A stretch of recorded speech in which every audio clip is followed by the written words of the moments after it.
Здравствуйте все на канале Творческий сундучок. С вами Татьяна. Сегодня я решила заняться утилизацией джинсовых обрезков. Их накопилось приличное количество, и я решила использовать даже самые мелкие обрезки. И если останетесь со мной, вы увидите, что из этого получится. Шить я буду коврик. Джинсовая ткань устойчива к механическому воздействию, и для коврика подходит прекрасно.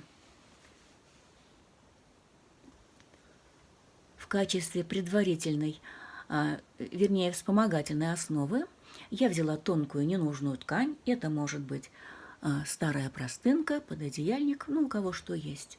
И на нее буду раскладывать джинсовые лоскутики. Но сначала на основу я положу клеевую паутинку. Это поможет мне в дальнейшем без хлопот работать с заготовкой. Раскладывать я начну с более крупных лоскутов, не особо задумываясь, то есть как придется.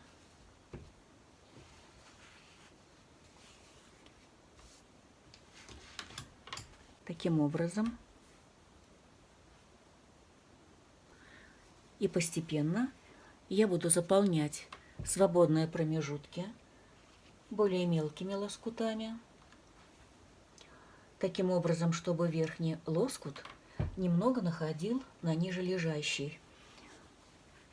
Это нужно обязательно, чтобы в дальнейшем при стежке у нас лоскутики закрепились друг с другом. Ну вот, дорогие зрители, за кадром я сделала некоторые манипуляции. Во-первых, я вспомнила, что я девочка экономная, убрала все лоскутики, которые до этого выложила, клеевую паутинку порезала на полоски примерно 1 сантиметр шириной и разложила их на небольшом расстоянии друг от друга. Тем самым я сэкономила практически половину первоначальной паутинки.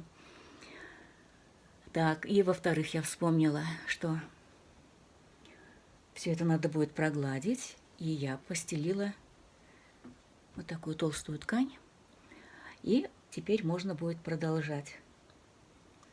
Конечно же, все надо заранее продумывать. Лоскутики здесь не маленькие, они и так хорошо закрепятся. Вот укладывая лоскутики, я ориентируюсь на цветовое соотношение, на контрасте соседствующих лоскутиков.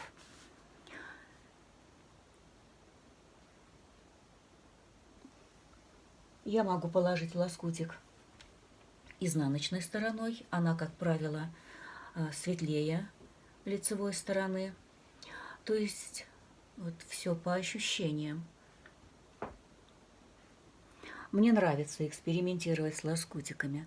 И вот на этом, наверное, можно было бы и остановиться.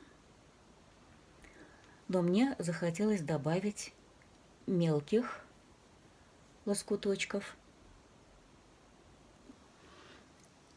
Я нарезала вот такие джинсовые треугольнички, и сейчас я их буду раскладывать вот на этих разложенных лоскутах. Я буду сейчас раскладывать, как бы так вот наспех, чтобы вам показать. Вот, потом я все это буду пересматривать, конечно. Ну, как-то вот так. И скажите, вам это ничто не напоминает?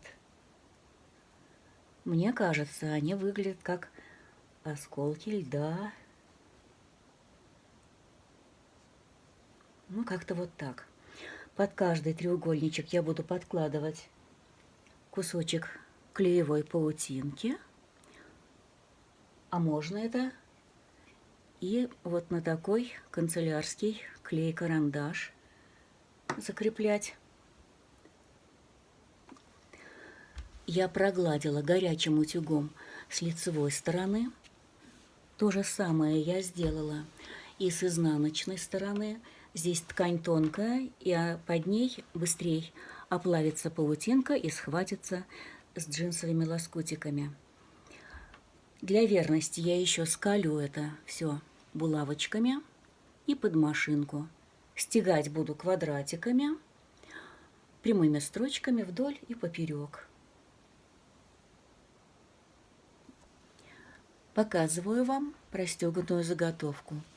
Я ее отутюжила уже и осноровила. Вот такая она в клеточку с изнанки. Для окантовки я решила использовать вот такие наборные полоски. Эти полоски у меня нашиты давненько, готовила для другого проекта, но так и не использовала. Пущу на этот коврик. Как я их нашиваю? Собственно, ничего нового в этом нет.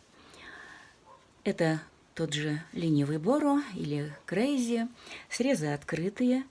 Вот на предыдущий нашитый лоскуток я накладываю следующий, прокладываю строчку и лишнее срезаю. Сейчас я их отутюжу, осноровлю. Если недостаточно, я еще добавлю. И потом покажу вам дальнейшие действия. Я решила добавить кайме декоративности и пришила вот такую синтетическую пряжу в 2 нити швом крупный зигзаг. Вот с изнанки это хорошо видно. Я рассчитала, какого размера будет коврик, вырезала из плотной ткани вот такую подкладку. Это будет нижняя сторона коврика. Вот на этом этапе можно сделать утепляющую прокладку. Мне теплый коврик не нужен, поэтому я обойдусь просто подкладкой. По центру я разместила вот эту среднюю деталь коврика и пристрочила по периметру. А дальше эти хвостики я сейчас вот отрежу. Я в стык вот таким образом пристрочу кайму. Сначала я буду пристрачивать с длинных сторон, а потом с торцевых. И еще, девочки, вот на заготовке я пооставляла следы от утюга. Они, наверное, вам видны. Я немного расстроилась, ну а потом мне пришло в голову все это прикрыть. По-моему, это своевременно. В общем, кстати. Вот таким образом. Ну и пока я не пришила эту кайму, я сначала пристрочу аппликации, потому что потом это будет сложнее. Под машинкой будет тесно. Ткань эту я уплотнять не буду, она плотная. Я ее сейчас закреплю клеевой паутинкой и пристрочу мелким зигзагом. Я пришила следочки. Так это выглядит с изнанки. Заодно прихватилась и подкладка. Так, ну а второй след. Мне захотелось, чтобы след заходил на кайму, и поэтому я пришила только пальчики. Ну и все, сейчас я буду пришивать кайму. Вот, после того, как я пришила кайму с 2 сторон, вот этот стык я закрою тесьмой. Это брючная лента. Ширина ее 1,5 сантиметра, и она синтетическая. То есть при стирке она не даст усадку, не будет стягивать полотно. Ну вот все, кайма с 2 сторон пришита, тесьма пришита. Кстати, спрашивали, как я пришиваю эту тесьму. Пришиваю прямой строчкой с 2 сторон. И вот теперь я лишнее срезаю и также в стык пришиваю тесьму с 2 сторон, которые у нас остались. Но перед этим я вот сюда пришью подушечку лапки. После того, как я все сострочила, я еще раз осноровила. И сейчас я буду делать окантовку долевой бейкой. Вырезала я ее шириной 5 сантиметров.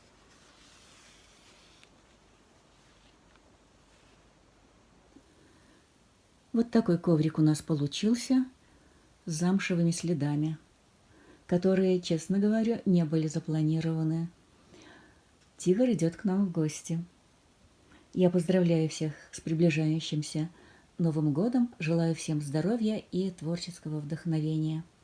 Если вам видео понравилось, ставьте лайк, подписывайтесь на канал, заходите в гости, делитесь с друзьями. На этом я с вами прощаюсь. До скорой встречи.